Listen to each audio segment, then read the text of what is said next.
Good evening, everybody. A very warm welcome from Team Training and Education. Today we are conducting 44th Gyan Ganga webinar series. Uh, Sorry, friends, there is a technical error, so we could not start at 7 o'clock.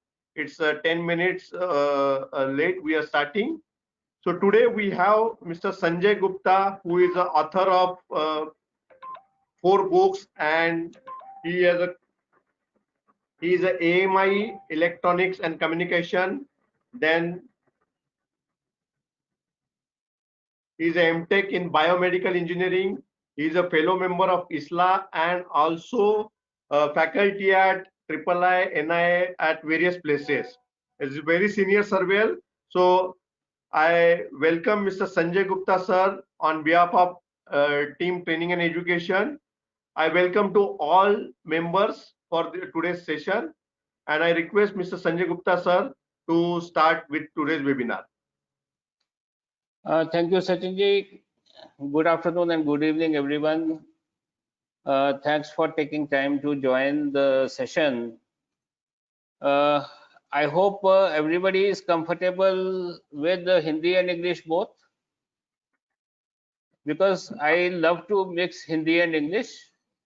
Yeah, but Anyway, if possible, try to put it in English, because many people from the southern region, they are not able to this thing. no problem. I will stick to English only. But at Right. times, the Yeah, jokes yeah, can yeah. be shared better in Hindi rather than in English. Correct, correct, So, correct. when Mr. Senyani asked me to take the webinar, he asked me to choose a topic. So I thought everybody is talking about academics, everybody is talking about terms and conditions of the policy, but nobody is answering the generally asked questions by the surveyors, which not only the surveyors have to face day in and day out, but also the insurers, they feel pleasure in asking these questions, especially to the surveyors pertaining to their assessments. So I'll start with the first question in the sheet. What are the preconditions for loss to be covered under a SFSP policy? Like losses are there, but that doesn't mean that every loss is covered under the policy. I always say to people that if a loss has occurred, it has occurred. The insured feels okay if he has not taken the insurance. He is satisfied that I did not take insurance, and I am not expecting any compensation out of it. But then there are conditions when the loss is there, genuine loss is there, insurance is also there, but compensation is very less as compared to the actual loss. The insured is bound to feel slightly disheartened. The third option is the worst of it, when the insured has taken the insurance, loss is there and loss is genuine, but claim is still not payable. And this is the worst situation. And I personally feel very bad when I come across such situations when the loss is genuine, the insured has taken the insurance policy, but the claim of the insured falls outside the scope of the policy due to one reason or the other. So the first question that we ask is, what are the preconditions for a loss to be covered under the policy? Answer is, a loss is covered under the policy only if the loss is to the property insured under the policy. Second is, it has been caused within the policy period. Third, it has been caused due to one or more of the named insured perils. Like SFSP policy is a named peril policy where the coverage is defined. There are 14 different perils in the SFSP policy. The loss to the insured should have been caused due to one or more of the named insured perils. And even if the loss has been caused by one of the named insured perils, it is not necessary that the loss may be payable. It may still fall under one of the listed exclusions. So the claims in SFSP policy are very tricky. The claims in the SFSP policy are very tricky. The claims can still be rejected. They may not have been caused due to one or more of the named insured perils. They may fall under one or more of the listed exclusions. I will just give you one example. Like there is a loss to a transformer due to blast and the transformer caught fire. From a layman's point of view, the transformer has caught fire and it should be under the purview of the fire policy. But the fire policy specifically excludes losses to electrical and electronic equipment, which may get damaged due to overrunning, short circuit, pressure, and overcurrent, etc. Due to any reason. Even the lightning is also excluded under this policy. Now you will ask, if the losses are excluded, then why the perils are there? One thing is there, that electrical equipment will catch fire only if there is something wrong with the machine. A running machine will never catch a fire on its own until and unless there is a breakdown. So in that case, the proximate cause of loss is breakdown and not the fire. The fire is consequent to the breakdown, and hence it is specifically excluded under the fire policy, although it is covered under the machinery policy. The second question is again very important. Define the terms. These are the terms which we use day in and day out while dealing with the claims. What are the terms and conditions of the policy? What is a clause? What is the meaning of a warranty? What is an add-on cover? And these terms, they form part of the policy, and they would ultimately decide what the insured is going to get as a coverage. A policy normally is a combination of all these things: terms and conditions, clauses, warranties, and add-on covers.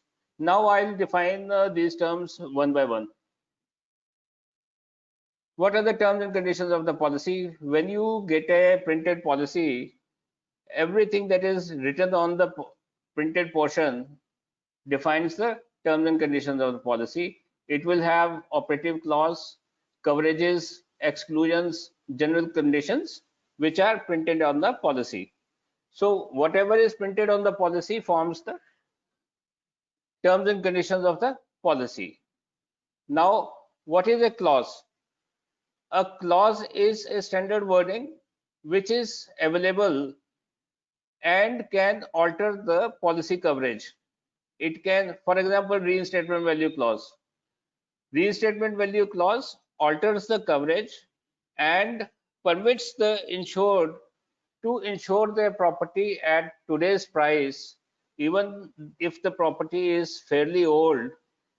And in case they reinstate, they are allowed to claim the charges as today's prices, which is against the principle of indemnity, and normal principle of indemnity, I would say, where the principle of indemnity says that the insured is to be put in the same condition as the insured was before the occurrence of loss.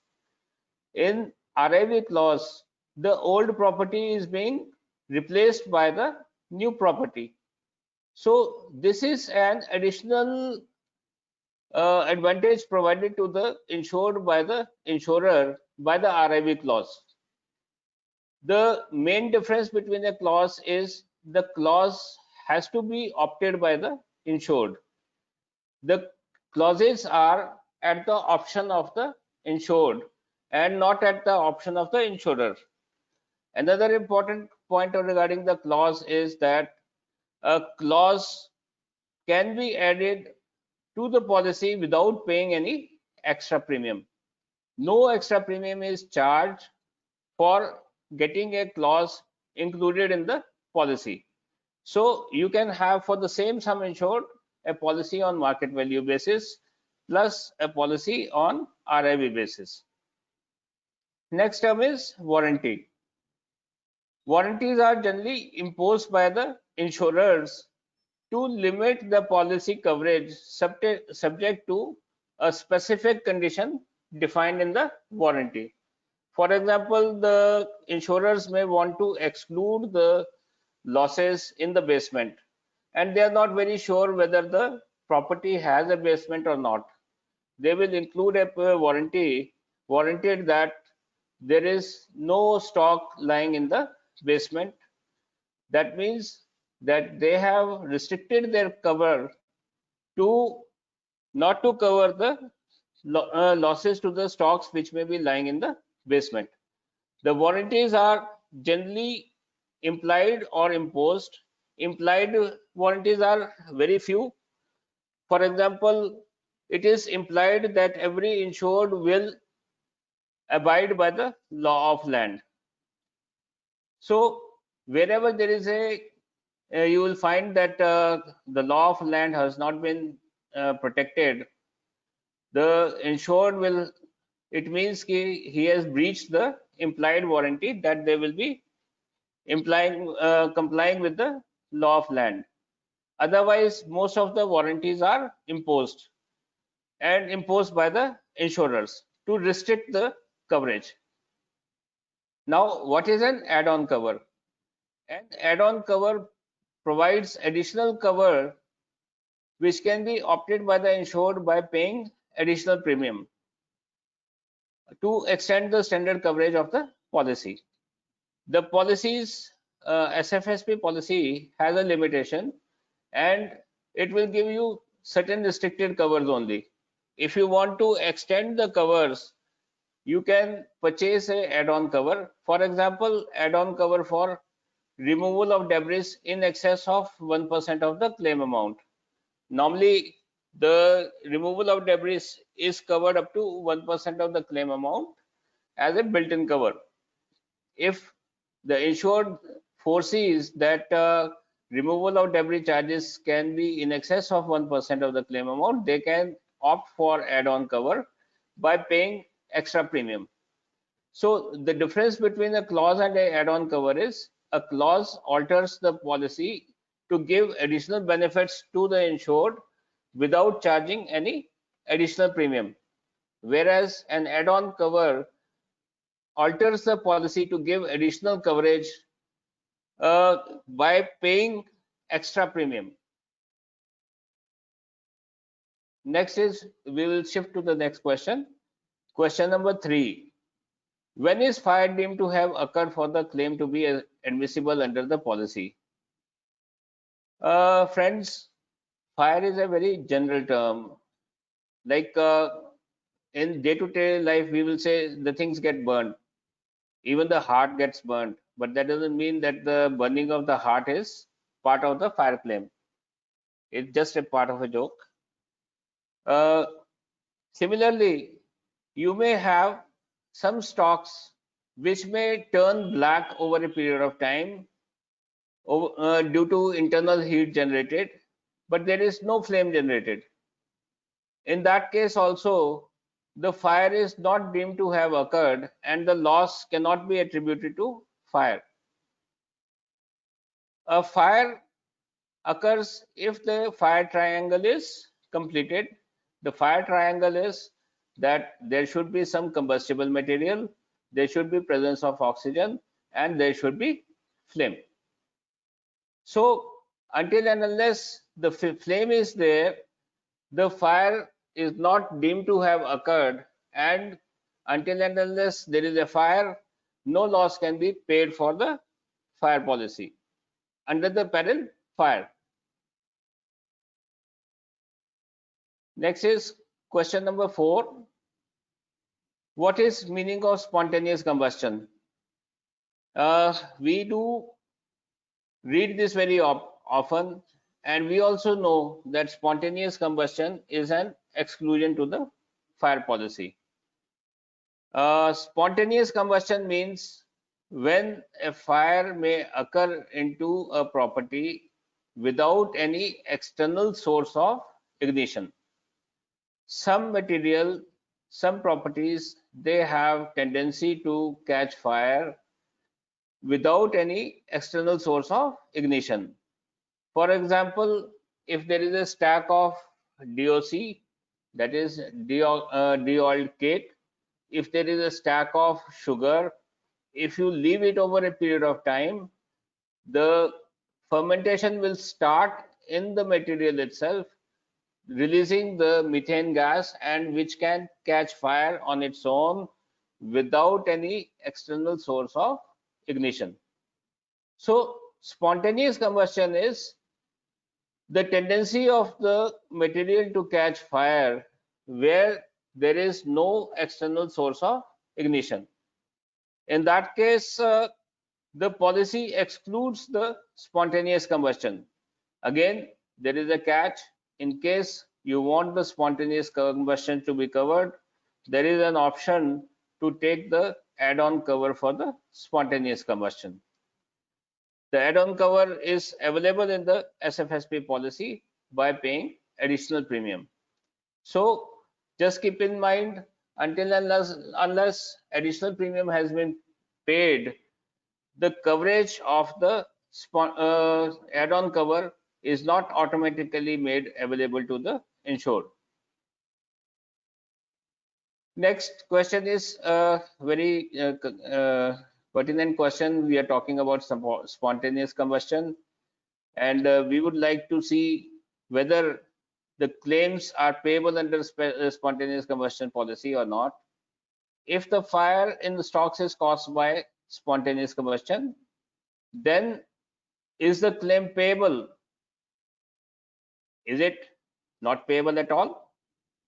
Is it payable partly? Or is it payable fully? Now we will see the conditions when all these conditions can be met. There can be conditions where the claim may not be entirely payable. That means the entire claim is not payable. For example, there is a stock of de-oiled cake kept in the room and there is no other stock in the same premises. So the DOC starts combusting and catches fire on its own, and the insured has not taken the cover for spontaneous combustion. Sorry. In that case, the entire stock of DOC is not payable because we cannot say which portion of the DOC started getting damaged due to spontaneous combustion. And since there is no way to tell that spontaneous combustion started from 1 bag or 2 bags or 10 bags or from the entire stock, the entire stock stands excluded as per spontaneous combustion. Next is when the claims are partly payable. For example, in this same case where there is a loss to DOC on account of spontaneous combustion, and in addition to loss to DOC, there is loss of building also. The fire extended to the extent that even the building collapsed and building got damaged. In that case, the loss to DOC will not be payable, but loss to building will be payable. That means the loss is now partly payable. And even in case of stocks also, for example, in case of same loss, in the same godown, there were stocks of DOC plus stocks of say sugar, or rather we can say some other material which is not prone to spontaneous combustion. So we know that only DOC can catch fire spontaneously and the other stock cannot catch fire spontaneously. In that case, the loss to DOC only will not be payable, whereas the loss to other commodity lying in the same premises, which is damaged due to fire in the DOC, is payable. Next is when the loss is payable fully.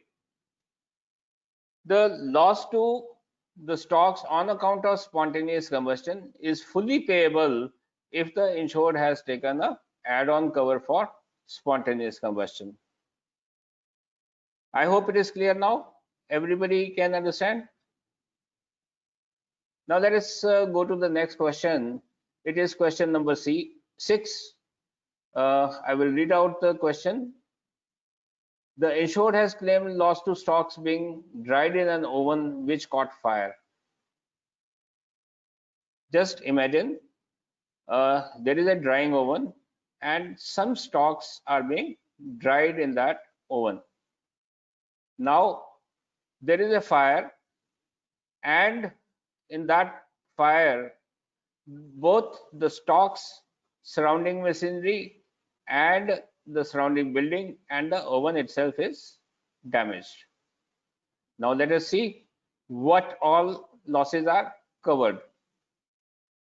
The first claim is to the loss of stocks which were being heated inside the oven or which were being dried inside the oven.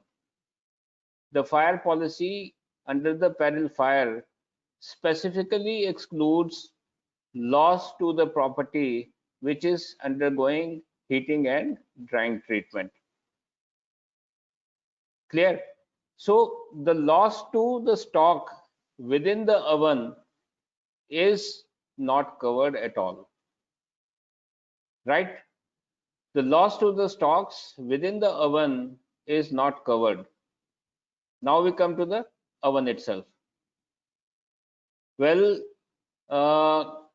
there can be two things, that there was a short circuit in the oven caught fire, the stock within got damaged, and fire propagated.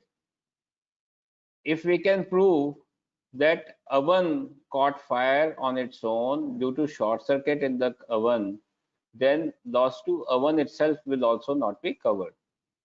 But normally what happens is during the heating and drying, there can be some scalding, or the fire may start in the stock due to overheating.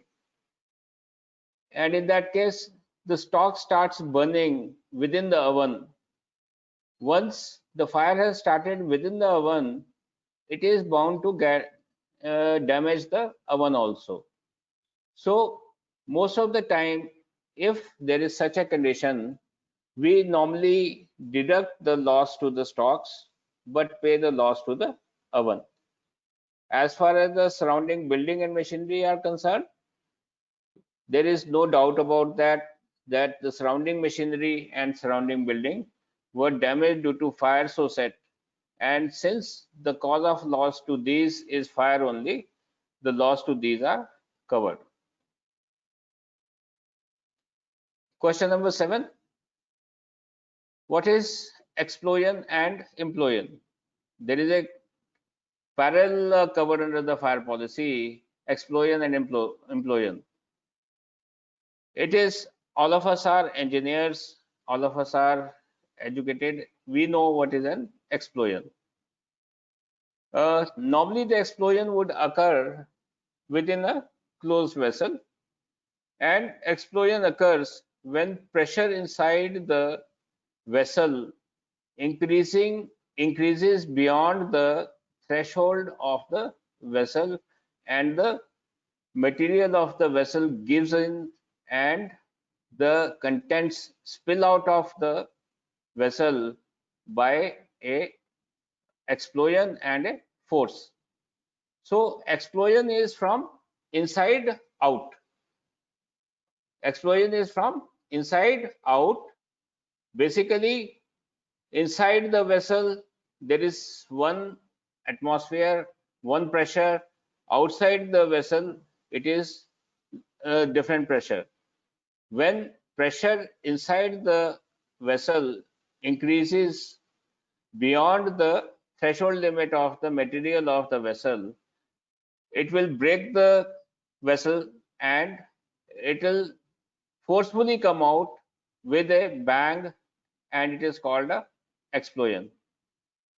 The other condition can be the pressure inside the vessel is too less. It is going towards vacuum such that the pressure outside the vessel is higher, whereas pressure inside the vessel is less, and it is now reverse. The vessel breaks inwards and the outside contents come inside the vessel. This is called implosion. The fire policy provides coverage for explosion and implosion. I would like to add here one thing, that the fire policy covers losses due to the peril, but they do not cover losses to the peril itself. Just listen again. The policy covers loss due to the peril, but it doesn't cover the peril itself. For example, there is a vessel, you can talk about a reactor, reactors which are used in pharmaceutical industry. In these reactors, some chemical reactions keep on going, and due to some reason, the pressure inside the reactor increases, leading to an explosion of the reactor. Now, the loss to the reactor and the contents is not covered under the policy, because the system of contents and reactor, they were the cause itself. They created the peril, and they have not been damaged due to peril, but they were damaged earlier. That is why the peril has occurred. For example, the reaction carries out day in and day out within the reactor. Why doesn't it explode every day? If it is like that, something must have gone wrong before the explosion, which led to the buildup of pressure and resulted into an explosion. Any loss which has occurred before the occurrence of peril falls outside the scope of cover of the policy. Our scope of cover of the policy starts only after the explosion has occurred. So, if due to this explosion there is loss to surrounding machinery or loss to the building, that loss is caused by the explosion, but loss to the contents of the vessel as well as the vessel itself is caused not because of the peril, but there was some damage to them, damage to the ecosystem, which resulted into the peril, and they were damaged even before the peril had occurred. And anyway, the cover of explosion implosion does exclude such kind of losses.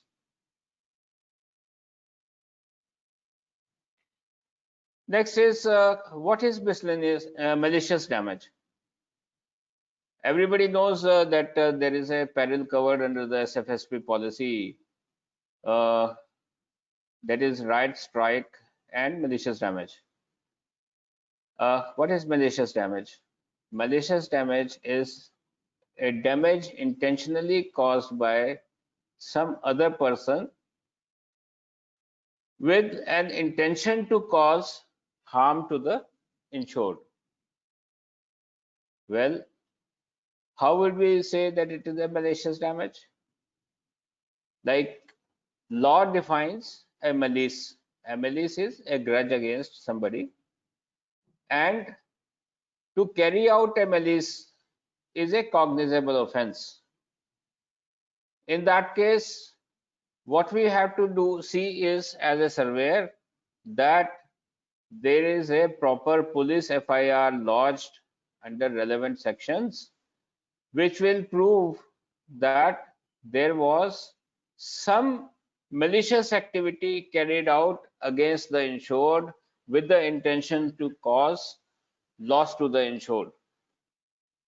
So, for any claim to be payable under the peril malicious damage, it has to be authenticated by the police FIR. Until and unless a police FIR has been lodged, the loss would not qualify to be covered as a malicious damage. For example, uh, there is a breakage of glass in a building, and normally the the breakage has been caused by some external element or somebody hitting into it unintentionally. For example, a customer walks into the shop, doesn't realize that there is a glass panel and hits accidentally, and the glass breaks. The insured says ki okay, my glass door is part of the building which is insured under SFSP policy, and now you give me the claim of this glass. Well, we will certainly ask, what is the peril? He will just scroll down all the perils. It is not damage due to fire. No, fire has not occurred. It is not due to STFI perils because fire, there is no flood, no storm, no inundation. It is not due to impact damage. It is not due to aircraft damage. And then they will come down and see that probably, okay, looks like it will be covered as a malicious damage. And he will simply lodge a claim claiming that the loss is caused by malicious damage. Now, here it is not the loss itself, it is the intention of the person causing the loss. The how will we say that the person had the intention to cause loss or not? It is the work of the police to decide. If the police lodges the complaint under the relevant section, citing that the loss to the insured has been caused by a malicious act of the person, knowingly and with the intention to cause harm to the insured, only then it will be treated as a malicious damage loss and can be covered under the policy. Just a moment. Hello.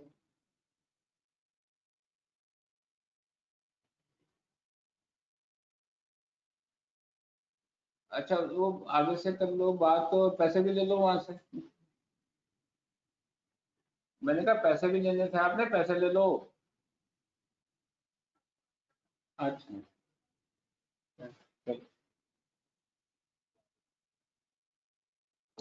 Sorry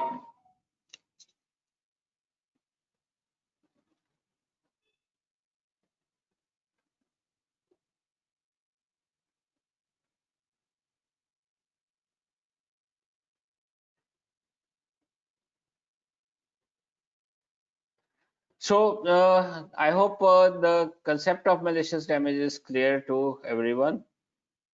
Unfortunately, what is wrong with the webinars is that you don't get the feedback. You don't know whether you are being heard by the people or not. So it is something wrong. Next is question number 9. This question is pertaining to impact damage. We are talking about the peril impact damage.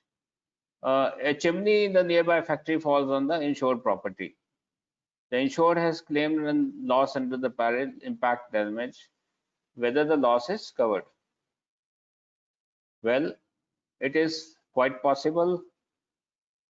In the surrounding factory, there is a high chimney, and the chimney collapsed and fell on the property of the insured and caused damage to it. As I've already said, that all losses are not covered under the SFSP policy. The first condition for a loss to be covered under the policy is that the loss is attributed to one or more of the insured peril. Now, falling of a chimney of a nearby factory on the insured property until it is not a insured peril, and this is not the impact peril also. The impact damage is covered only if caused by a roadside vehicle or an animal. It is not that impact of everything. So normally if the chimney of the neighbor falls without any operation of the peril, in that case no peril has operated and hence the loss is not covered. However, there is a catch. For example, there is a storm, and due to this storm, the chimney of the neighbor collapses and falls on the property of the insured. In this case, again, the loss to the insured property has been caused by the chimney falling. But what is the proximate cause? The proximate cause is storm. The storm caused the chimney to collapse, and the collapsed chimney damaged the insured property. So it is not necessary, just remember, it is not necessary that the peril should have occurred directly in the insured premises only. It can occur anywhere. For example, there is a fire in the neighbor's house. The fire did not travel to my house, but there were some damages to my house on account of smoke and water used by the firefighters, which invariably spilled over to my side also. In that case also, the peril of fire has occurred outside the insured premises, but peril has occurred. The fire has taken place, and the proximate cause is fire or storm in this case, where the chimney fell due to storm, and the loss to the insured property is payable, but not under the peril impact damage, but under the peril storm. There was an explosion in our area in a very renowned factory of Ranbaxy. That was a few years back, and the impact of explosion was so high that it was felt up to 3 kilometers. The glass panes and these fragile kind of articles, they were damaged over a period, over a distance of 3 kilometers. And we settled those claims under the peril explosion, even though the explosion had taken place 3 kilometers away and was not inside the insured premises. So remember one thing, a peril need not occur directly inside the insured premises for the claims to be payable.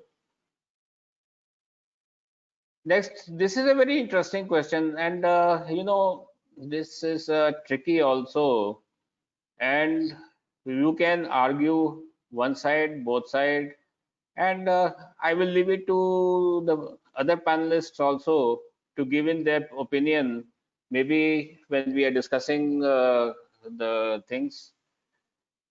A truck came inside the factory to unload the material and hit one of the columns of the shed, due to which the shed collapsed. Whether the claim is payable under the peril impact damage, we can give arguments for both the sides, payable, not payable. As far as the payable is concerned, the loss has been caused by a roadside vehicle, with the vehicle which operates on the road. Okay, agreed. The trucks are roadside vehicles, they operate on the roads. So prima facie, the loss is payable. But then there is a catch. First of all, the impact damage peril excludes loss which has been caused by the vehicle which is either owned by the insured or owned by the employees of the insured.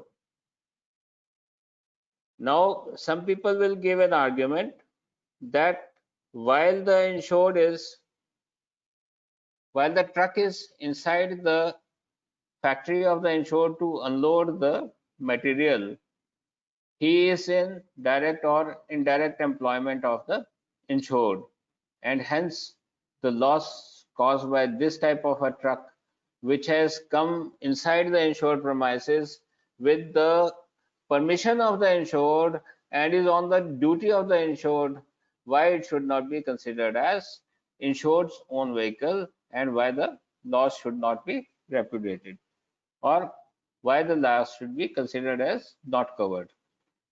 Well, I have given the arguments for payable as well as not payable.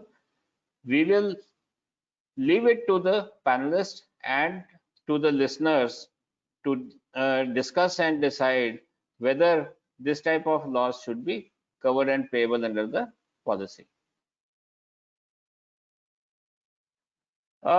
What I have done is I have taken all the perils one by one and have taken some interesting aspects of those perils and discussed them.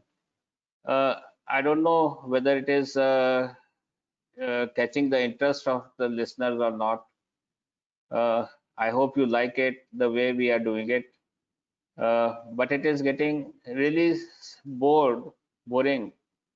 No, sir, we are Please enjoying. excuse me. Thank you very much. Next question is on subsidence, landslide, and rock slide. What is subsidence? Landslide and rock slide, most of the people have a fair good idea what is landslide and what is rock slide. But then we get very interesting remarks regarding landslide and rock slide. I will just give an example. We are close to hills in Himalayas. Himalayas are just about 30 kilometers from my place, and we keep on getting claims from the hills. After a heavy rainfall, the hillside, there was a, normally we call it landslide only. There was slipping of the ground under the insured property and the building collapsed. One of the insurers who was settling the claim was adamant on saying that landslide means that the land should fall on the insured property. What is the view of the public here? Whether landslide and rockslide implies that landslide should occur from the above and fall on the insured property? Well, it is not written in the policy. Landslide does not necessarily mean that it should occur at a height and fall on the insured property. The landslide can occur below the insured property also. That is also a landslide. And the insured property can get damaged. Next is, what is subsidence? It is a known fact that land areas may sink due to one or other reasons, which may cause partial displacement of soil supporting the building of the insured. Whenever there is such kind of sinking, they will bound to have some cracks develop in the building, or there will be, at times, the building may collapse. So subsidence means sinking of the subsoil. Again, I have listed down the exclusions in this. This peril excludes the normal cracking, settlement, or bedding down of new structures. What does that mean? For example, a new house is being constructed on a plot which was at a level below the normal road level. What they did, they used earth fill to raise the level of the ground above the road. Now, whatever you may do, you will not be able to provide the proper compaction. Over a period of time, this made up ground will settle down and may cause damage to the building or newly built structures. So, normal cracking, settlement, or bedding down of the new structures is not covered under the peril, subsidence, landslide, and rockslide. Again, the settlement or movement of the made up ground. As I've already told, that when we raise the level of the ground by putting in earth fill, whatever we may do, we will not be able to compact it, and over a period of time, this made up ground will sink. There will be a subsidence of the made up ground. So we have to see that whether it is a natural movement or it is the movement of the made up ground. If it is a natural subsidence, in that case the claim is payable.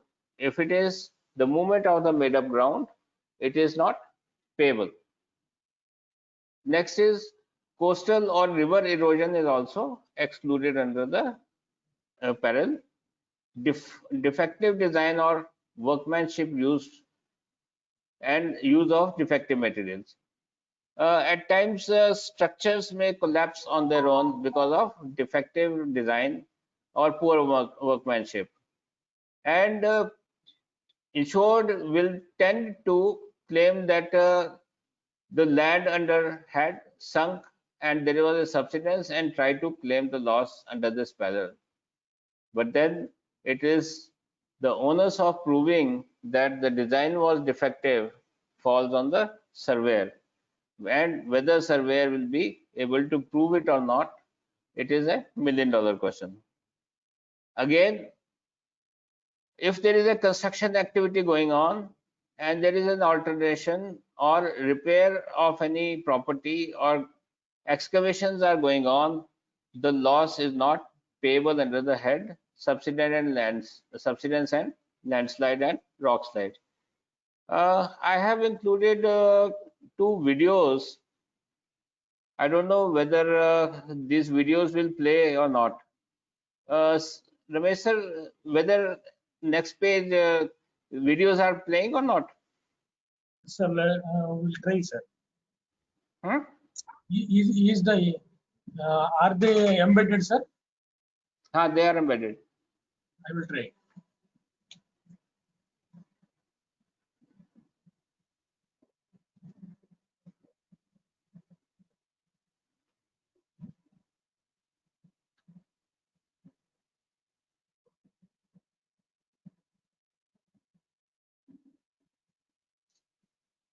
No, sir, it may be not running, sir. Yeah, not playing. Not playing. Yes, This sir. was a very interesting video. In this case, there is at least a picture is showing. Yes, sir. Picture is showing. Picture is showing that you just see this the red blue cloth, blue tarpaulin cloth is there. This is the insured building. What they were doing was they were carrying out an excavation below this building, and the building over a period of time collapsed. And this video actually captures the building collapsing. It would have been a pleasure for everybody to see this video, where you can see a standing building collapse within a matter of few seconds in front of you.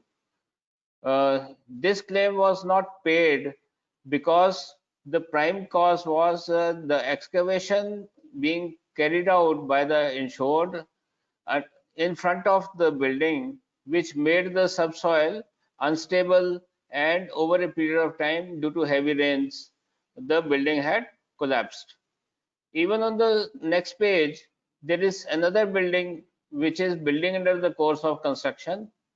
Uh, this got collapsed due to rock slide and landslide, due to rocks and debris from the back of the mountain falling on the building.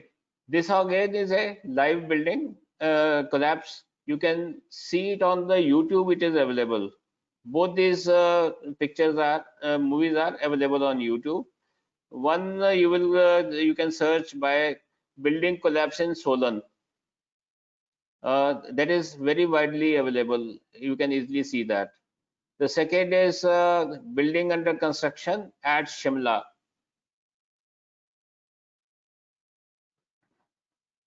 Next peril that we are going to talk about is bursting and overflowing of tanks and water apparatus. This is the question number 12. An insured claims loss to 50 kl tank which had burst and water spilled over and damaged the surrounding stocks. Just imagine there is a huge water tank in which it can store 50,000 liters of water. Due to some reason, the tank burst and the entire 50,000 liters of water got spilled over and spread to the surroundings. And there were some stocks lying in the surrounding which were also damaged. Now, whether the loss to the tank is payable? Anyway, a 50,000 liter tank is a big tank and involves lot of money. They had claimed around 12 lakh rupees for this 50 kl tank. And the surrounding stock which was damaged, that was probably only 2 lakhs. So total claim was around 14 lakhs, 12 lakh for the tank and 2 lakhs for the stock. Unfortunately, the total sum insured under the policy was more than 100 crores and there was an excess of 5 lakh rupees. Now, the tank has burst. The policy covers loss on account of bursting of the tank, but then it does not cover the bursting of the tank itself. As I have already discussed earlier, the policy covers the losses which have been caused due to the peril and after the peril has occurred, and not the losses which caused the peril to occur or the losses which have occurred before the peril has occurred. So the tank must have been weak, the tank structure may have failed, which led to bursting of the tank. Since the tank was damaged even before it had burst, that is why it had burst, the loss to the tank falls outside the scope of cover of the policy and is not payable, whereas loss to the stock is payable under the head overflowing and bursting of the tank, because the proximate cause of loss to stock was overflowing and bursting of the tanks. I hope this is clear. Sir. Next peril is bush fire and forest fire. Like I don't know how many people have come across losses of bush fire and forest fire. What is bush fire? You must have gone to factories where you find that surrounding area is vacant and there is wild growth over there. That is called bush. And during hot summer months, that surrounding bush may catch fire and the fire may travel to the insured premises also and damage it, the insured property. There is a catch here.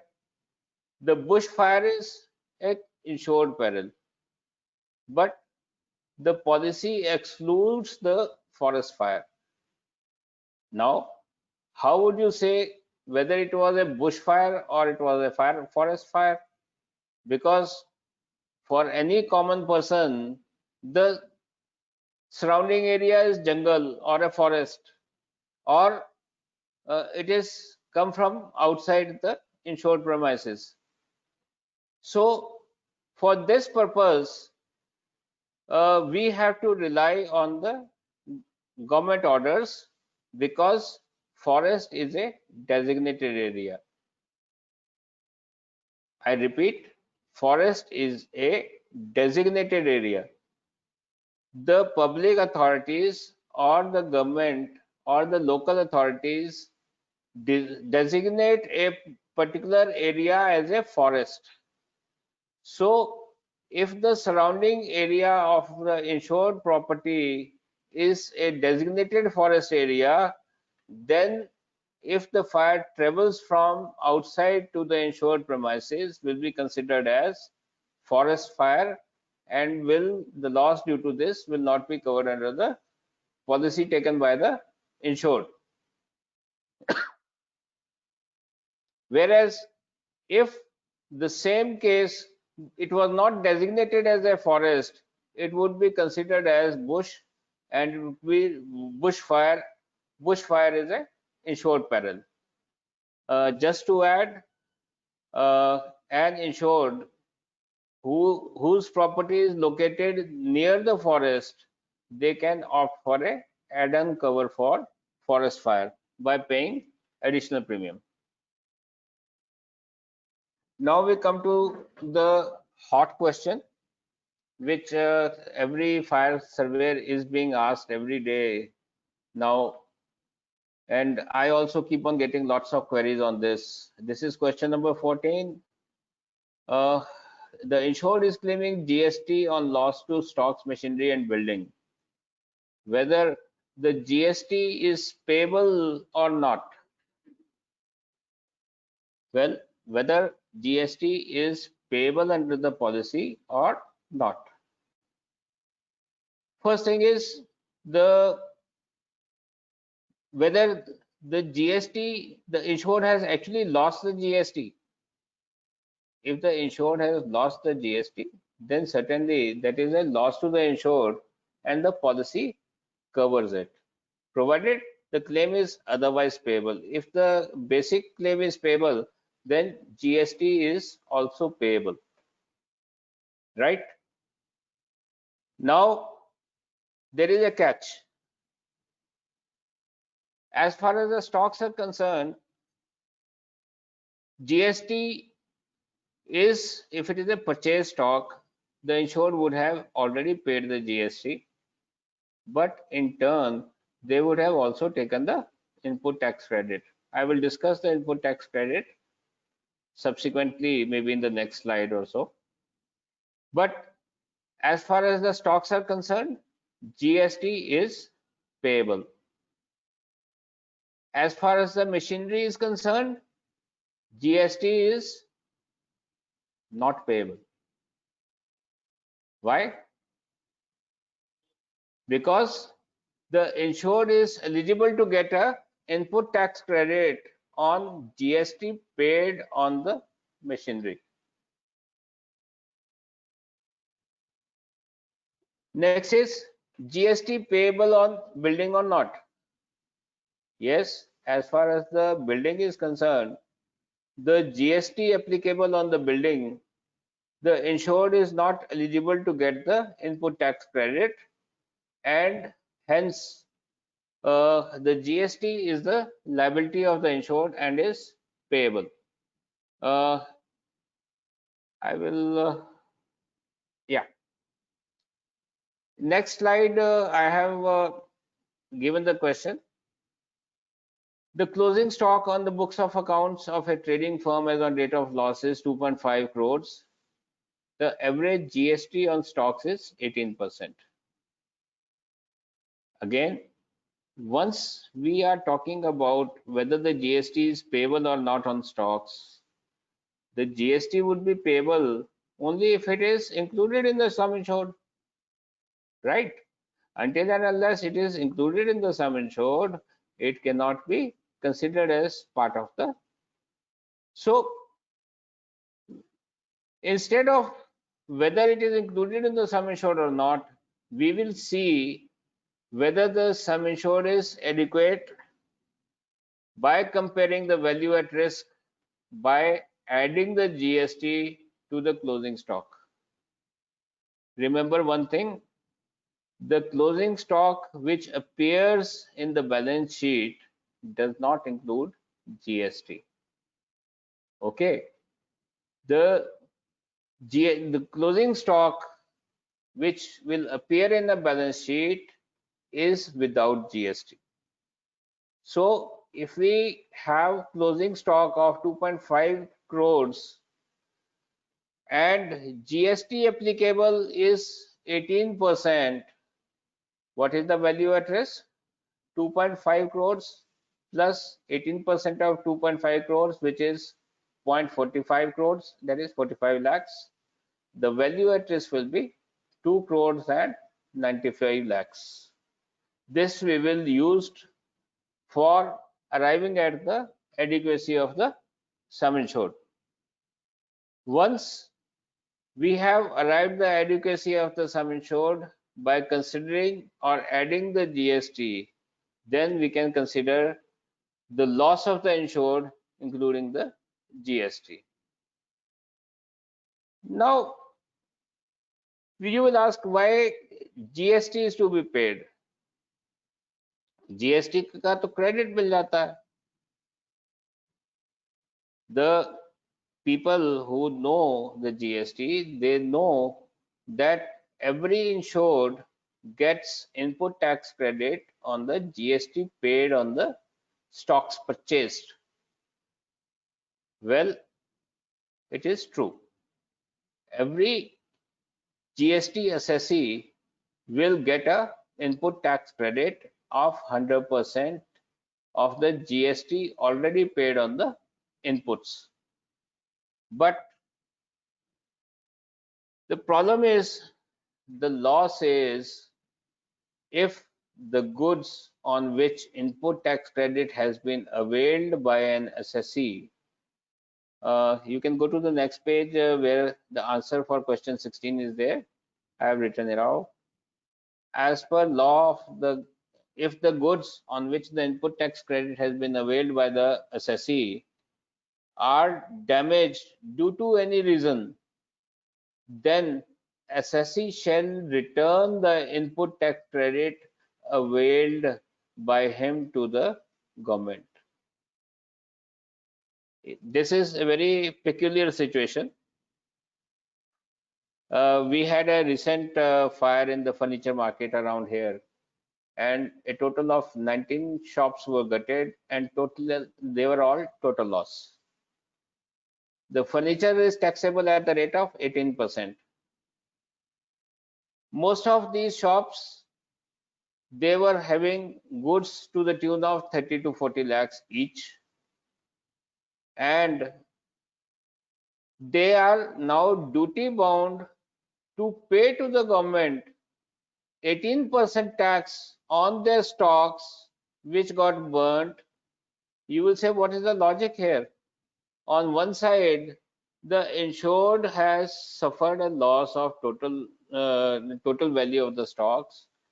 On the other hand, he is liable to pay to the government additional tax on that burnt stock.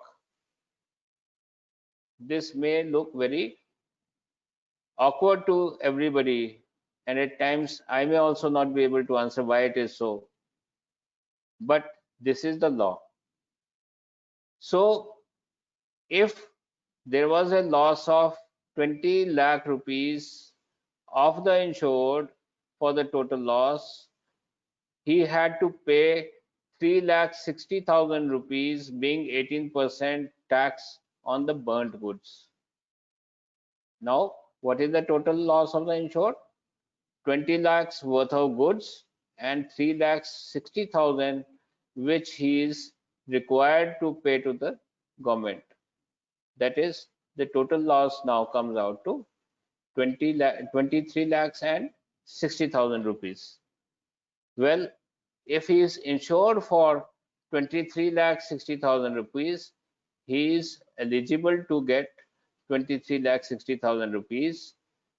But again, it is our duty to ensure that this 3,60,000 rupees has been paid by the insured to the government. Yes, this is being done. The insured, after getting the loss assessed, we ask the insured to reverse the credit, or if the credit is not available, to pay the GST amount to the government, and then that amount is reimbursed to the insured as part of the claim. Well, anyway, subject to average clause if applicable. Next question is slightly easy, and everybody must have come across this of late. If boundary wall is not separately mentioned in the policy while covering the building, whether the loss to the boundary wall is covered under the policy or not. Sir, every time there is a new officer around in the insurance company and there is a loss to the boundary wall, he is bound to ask, oh, I have not covered the boundary wall, why should I pay it? Well, the answer is, as after the revision of tariff in 2001, you cannot selectively get the insurance done of the insured property. I hope you understand. I taken the pause so that you can take it that the policy says everything in the insured premises is covered. You have to get it covered under different heads. If the building is covered, everything which is building is covered, including the boundary wall. The onus is now on the insurers. If they don't want to cover the boundary wall, they have to exclude it. If they have not excluded, the boundary wall is deemed covered under the policy. The policy does not say that the building will be bifurcated. Where is it is not written in the policy that it is mandatory to bifurcate the building into plinth and foundation or boundary wall or block 1, block 2, sheds and all that. Is it written anywhere? Or is there any rate extra for that? These people are from the old class, when in the earlier tariff there used to be different rates for different blocks and different rates for different class of construction within the same premises. Even the boundary wall was rated separately. That is why the policies before 2001 needed to specifically cover the boundary wall. But after 2001, the onus of excluding the boundary wall is on the insurers and not on the insured. The insured, by simply getting the building covered, has got everything covered which can be defined as building. That is why there is no need for a policy to specifically mention that building, including the boundary wall. The same goes for plinth and foundation. Yes, in some companies, the policies are being issued where they write building superstructure only.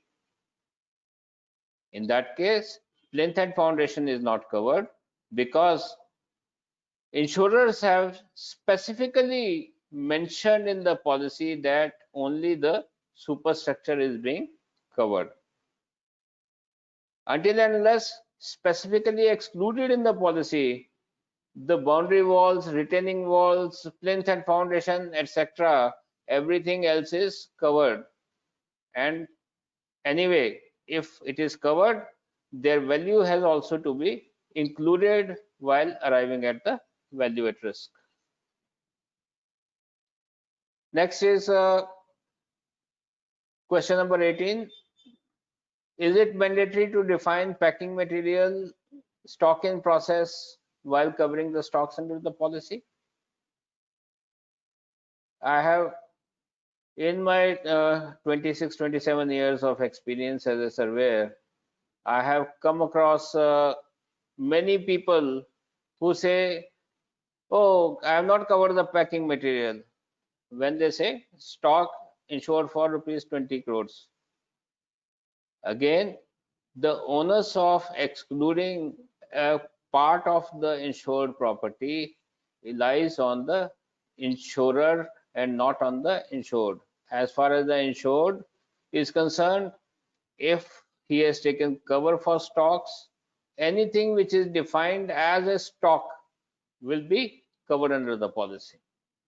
Be it packing material, be it stock in process, be it semi-finished goods, be it raw material, be it finished goods.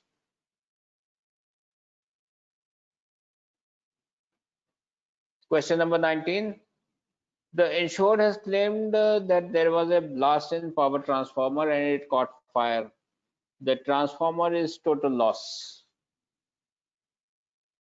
I have deliberately taken this question again.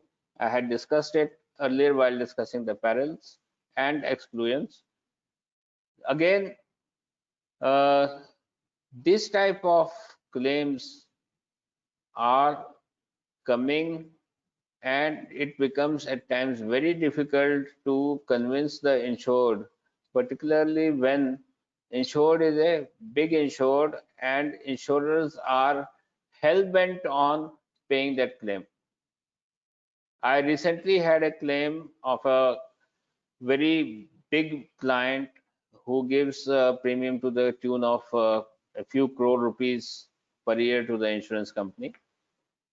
There was a blast in a 9 MVA power transformer at 133 kilovolt. It is a dedicated 133 kilovolt line and 9 MVA transformer. The cost of that transformer was 3 crore rupees, and the transformer is installed in the open. There was a blast and it caught fire. The fire was huge and lasted for about 4 hours. There were lots of videos, there were lots of things which substantiated that there was a fire in the transformer. But unfortunately, the transformer was installed in an isolated area, and except for the transformer and few cables, there was no other loss. Well, everybody, included the brokers, included the insurers, and the insured, of course, wanted that the claim should be paid somehow or the other. I was asked repeatedly, or rather requested by the concerned people, boss कहीं ना कहीं से तो देख के इसको देखो कैसे बन सकता है ये, how you can pay it, you have to see how it can be paid, we want to pay it. Well, I will leave it to judgment of all the listeners whether this type of loss is payable or not. The loss to transformer, a property which is worth 3 crore rupees, which caught fire on its own due to a short circuit. Well, this type of loss stands excluded in the policy as per exclusion number 7.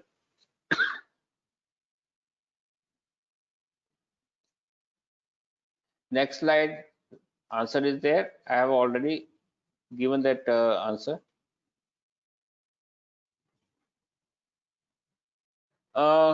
I remember it was the beginning of my career, way back in 97, 98.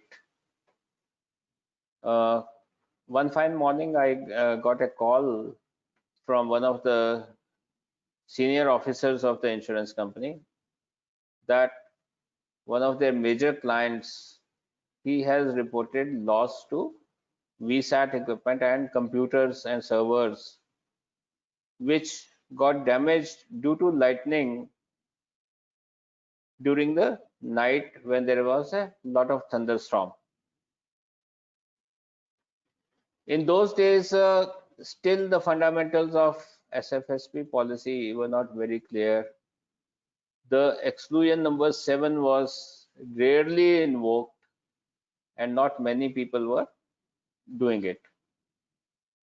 So I went to see, it was basically a bank, it was Bank of Punjab claim.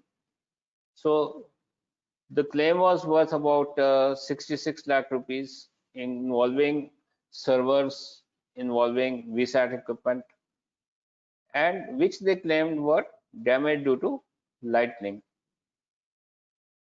Sir, if there is a lightning, do you think that the equipment will be still visible? The equipment is lying inside the building where there is furniture of wood, there are lots of paper around, and there is no damage to these items which easily catch fire.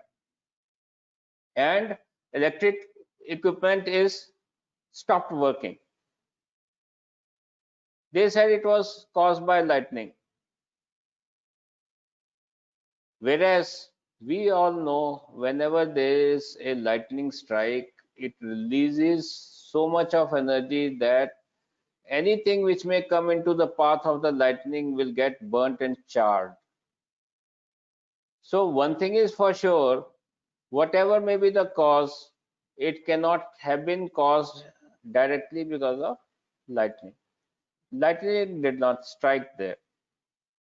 So the other thing is, these equipment may have been damaged due to short circuit or due to overcurrent, or because weather was not that good, and if there is a lightning strike at a distance even, what will it happen? It will induce current inside the electronic devices, which will cause failure of the electronic components and equipment, which will, although they may say that it is lightning, but there is no proof that the equipment is damaged by direct impact of lightning.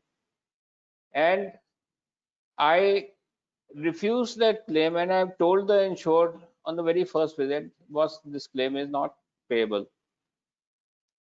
And I remember I had to suffer for 3 years till that officer was in the office. I didn't get any claim from that office. Next is question number 20. An insured reported loss on account of flood and has claimed damages charges for dewatering and removal of silt from the flooded area. There is a building under course of construction. They had dug out the basement. I have pictures on the next page, if you can see. The entire premises is flooded with water, and there is lot of silt in the area. The insured has to not only dewater but also to clear the silt. Now the question is, the insured has taken cover for removal of debris in addition to 1% of the sum insured for the tune of 50 lakh rupees. They are claiming removal of debris charges for 11 lakh rupees, which is reasonable. But whether this is payable or not,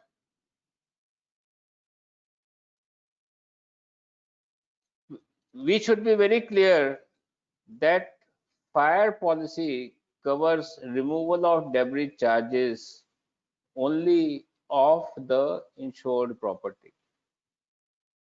Remember, the fire policy covers removal of debris charges only of the insured property. That means the water and the silt in the area, they are not the insured property. They have come from outside, and accordingly, the removal of debris charges for dewatering and removal of silt in the premises falls outside the scope of cover of the policy. Thankfully, now these days, some of the private companies and even some of the public sector companies are offering this as a add-on cover, removal of external debris. It used to pain a lot when you have to refuse the genuine claim of the insured towards this type of removal of debris charges.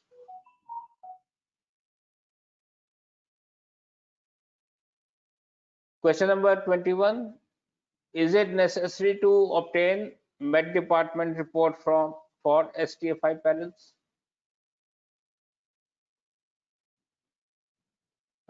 Most of the time, we are asked by the insurers to press on the insured to provide the Met Department report. They even ask it for perils like flood. They ask for Met Department report. Well, IRDAI has clearly stated that the information which is available in the public domain has not to be asked from the insured. In case the news of flood, news of storm, or news of the act of God peril is appearing and has been published widely, the insurers cannot insist for the Met Department report. And moreover, Met Department does not issue reports for each and every place. They can give you report only for the area where they have the observatory. So most of the time, insurers are demanding the documents which have no relevance. And as a surveyor, we have a limitation that we cannot say no to the insurers, which is anyway part of it. It is almost 8:42 now. I will stop the monologue now, and I will invite questions from the panelists and from the participating audience, so that in case they have any query and they want to ask something, that will be more interesting rather than I just keep on speaking. Any questions, sir? We have any questions? Thank you, Sanjay ji, for this wonderful session. There are few questions we will be taking. One question Sure. is from the Balakrishnan. Yes, sir. Yeah. Hello, Mr. Balakrishnan. I think he has left. He is not there, but he has written the question. If the claim intimated to underwriter after occurrence and expiry of SFSP policy, however, there were continuous renewal from same underwriter, please suggest advice laws is tenable or not. Intimation of loss has got no bearing on the claim. The policy does not say that loss cannot be intimated after the expiry of the policy. The bottom line is that the loss should have occurred within the policy period. The claim of the insured is very much payable, and in case the insurers are refusing to accept the intimation, the insured has every right to go to any forum and ask for the redressal. Even No insurer can refuse to accept an intimation or turn down the claim simply because it has been reported after the expiry of the policy. It is true for not only the fire policy, it is true for all policies, including the motor policies as well as health policies. The onus of proving that the loss had occurred during the policy period, however, lies on the insured. Yes, sir. Okay. Next. So next question, Mr. Bashir Sayed is also not there. I think New India 3% debris removal in built, is it correct? Built-in is 1% only, 3% is for engineers and architect charges. So, as a standard policy, only 1% removal of debris cover is available. Right. So again, Balakrishnan has under construction parapet of insured building at top fifth floor got collapsed due to heavy wind. Thereafter, the municipal corporation demolished, cracked down newly constructed fourth floor, partially by declaring the building is as dangerous. Which loss be admissible or payable? Uh, if the building has been rendered unsafe due to peril operating, then yes, it is. Uh, we we have to see the policy covers the actual loss in terms of money. We at times what we do is we get into these small things, whether it is a loss or not. Well, yes, what we can do is we can ask the insured to demolish the fourth floor before the claim is admitted. Recently, we had a similar loss. There was a landslide in a hill area, and a four-story building was partially damaged, and authorities declared it as unsafe and asked them to demolish it. We assess the loss on repair basis as well as on total loss basis, with the condition that in case the insured goes ahead and demolishes the building, in that case it is the total loss, and the insurers are liable to pay for the total loss of the building. However, it may not be necessary to replace the or demolish the entire building, and in that case the loss is not to the extent of total loss. And this thing worked. We sent a letter to the insured, okay, you demolish and claim the total loss. But insured was not interested in the total loss. He went to the court and took the stay against the order of the administration, and the court agreed for turning down the order of the administration, and finally it was settled on repair basis. But had the court upheld the order of the administration and asked the insured to demolish the entire building, then the liability of the insurers would be to the total loss of the building, because loss is anyway caused by the peril only. Okay. Yes, sir. Next. So there is one more question from Mr. I think Samir Kumar Joshi. An ATM machine covered in fire policy. In night, someone damaged ATM to steal cash. They broke it and take away cash. Whether damage to ATM fall in malicious damage? Sir, there is a very thin line between malicious damage, and that is why I have taken this subject earlier also in the session.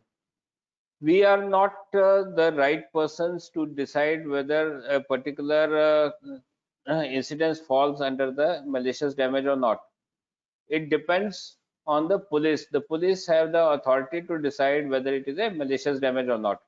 Malicious damage is only if I carry a malice towards the insured. and that happens only when we two know each other. For example, I intentionally cause harm to you, but I had no intention to steal you. In this case, the burglars have stolen the cash also. They did not come with the intention to harm the insured, but to steal the money. So it is more so a case of theft or robbery as against the malicious damage. In malicious damage, the party which is causing the damage has no intention to steal or rob or to take away the property. So this is as per law also. This is the definition. The thieves do not come with a malicious intention. The thieves come with the intention to take away the property. That is why the thefts and burglaries, they are covered under section 370 or 457 or 458 as per the law. The malicious act, on the contrary, has a separate set of sections, 520, 521, like that. So it will be depending upon the police report and the sections thereby, which will decide whether the claim is malicious damage or not. But prima facie, the theft of an ATM and damage to ATM is not a malicious damage, because the thieves did not come to with an intention to cause only the harm, but they came with an intention to steal the cash. I hope it is clear. Yes, Okay, yes. sir. Thank you very much. So there is one more question. I mean, there are so many questions. So we will take one or two more, and rest Sure. again. I think we have to call you again to give the answer, sir, because there are more than 25 questions are there. There will be a pleasure. I love answering the questions, and luckily, most of the time I'm able to convince the other party with my version of the things. Great, great. So stop on floor damage due to the rainwater overflowing from the drain pipe. Is it cover or not? Uh, at times, it depends how we present the things. Uh, if we say the loss is because of the rainwater, then probably rainwater is not a insured peril. But say if we say it other way around, there was overflowing of the drain pipe. Right, Well, everybody can now understand overflowing of pipes, bursting of pipes is covered, isn't it? So right. it depends how we present the things. I will tell you one interesting case. There were two claims of a same party of greenhouse. In one case, I was the surveyor. In another case, there was another surveyor. Both of us had recommended for repudiation of the claim, because the policy was not covering there was same problem. The same insured having two policies of two greenhouses with the same insurer, same office, same date of loss. One I was assessing, one other person was assessing. The insured went to court, and the same court upheld my report, but they gave a adverse decision on the other person's report, because the difference in presentation. So presentation and putting the right things at the right time and putting the right words at the right place is very important. If the loss is because of drain overflowing, and if we say it is the cause of loss is rainwater, rainwater is not insured peril, but overflowing of drains and pipes is a insured peril, and it is covered. I Great, hope you agree great. with me. Yes, sir. So there are many questions related to flood and inundation. Okay, what is the Yeah. difference between flood and inundation? That is a very interesting question. Uh, as far as English language is concerned, the two words flood and inundation, they represent the same thing. Okay, there is no Right, difference between flood and inundation, but there is a precursor to it. Generally, the administration declares a flood. Whenever right, there is a flood in the area, the local administration would declare a flood. There is a special notification, gazette notification, notifying that the flood has occurred. Whenever there is a notified flood, it is a flood. Okay, both these right, words are interchangeable as far as English is concerned. But as far as the law is concerned, the flood is designated or defined once it has been notified by the authorities. Other than everything, other than the flood is inundation, where administration has not notified, it is inundation. right. But what you suggest for the surveyors? How do we they should take it? Uh, what we can do is, for most of the cases where the losses pertain to a general term of flood, where the flood has not been notified, we should use the word inundation, Right, because both of them represent the same thing. But as far as the law is concerned, these are two different things. Until and unless, just like I was saying, the forest and the bush. A correct, forest becomes a forest once it has been designated as a forest by the authorities. Otherwise, it correct. is a bush. Similarly, all floods are inundation until and unless notified by the government of India. But again, this is a big thing, but I understand why most of the people have asked this thing. We are talking about small things. So, Correct. flood or inundation is, Mr. P.C. Shukla normally defines it very well. It is water where the water should not be. If there is water at a place where it is not supposed to be, it is flood and it is inundation. But since, as per legal terms, it cannot be called flood, it is anyway inundation.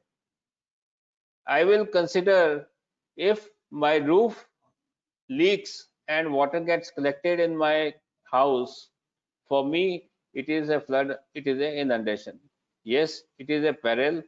Inundation has actually occurred and it is a insured peril, and it should be considered as a the peril has been operated.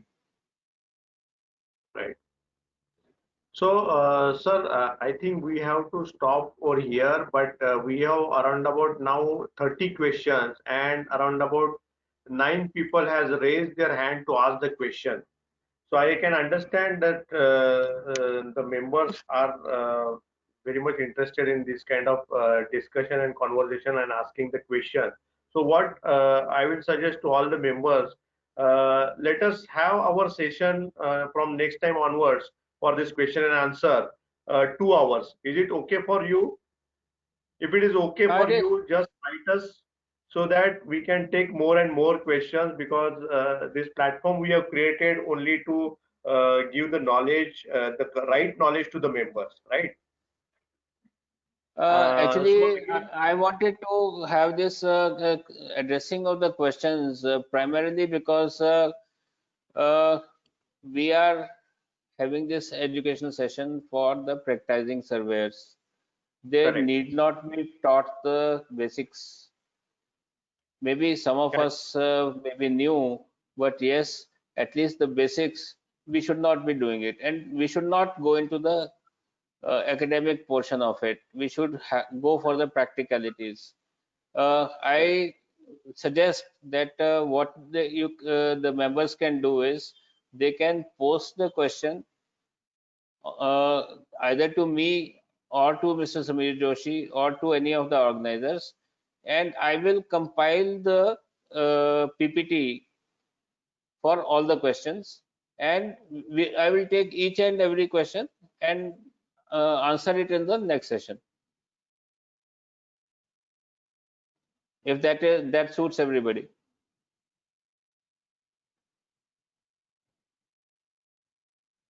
Hello. Yes, sir. Sachin sir's laptop is shut down right immediately, all of a sudden. Okay. So, thank you very much for your wonderful session on behalf of Eastland Training and Education. Just a request from my side. Please do share your feedbacks with me. I don't want any praises, but yes, I would want a constructive criticism. How this session could have been made better. If you feel that you were not satisfied with any of my answers, or any of if you feel that I have said something wrong, you are free to point it out. Yes, I may have taken this as a presenter, but I am also a surveyor myself, and I would like to improve my knowledge also along with the others. And in this session, I am also the participant, and I with the intention of learning the things.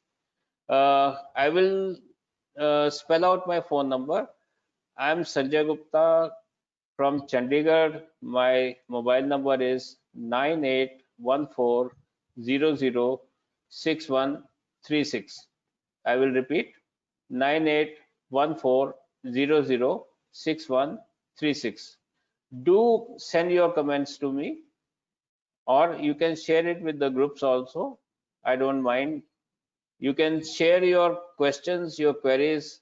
I'm always there. If I am not able to answer you right away, I will make sure that I will look up the appropriate answer over a period of time and get back to you. That will be not any service to you, but service to myself also. That will give me an opportunity to upgrade my knowledge also. Thank you, the organizers. Thank you, everybody who has taken time. Thank you very much, sir. Thank you very much, sir. Thank you very much, Ramesh Babu. Thank you very much. How many people participated in this? Sir, we have to see this in dashboard later. I will inform you. Sure. Okay. Okay, sir. Bye. Okay, sir. Good night, everybody. See you soon, Thanks, sir. sir. Bye. Night. Thank you. Thank you.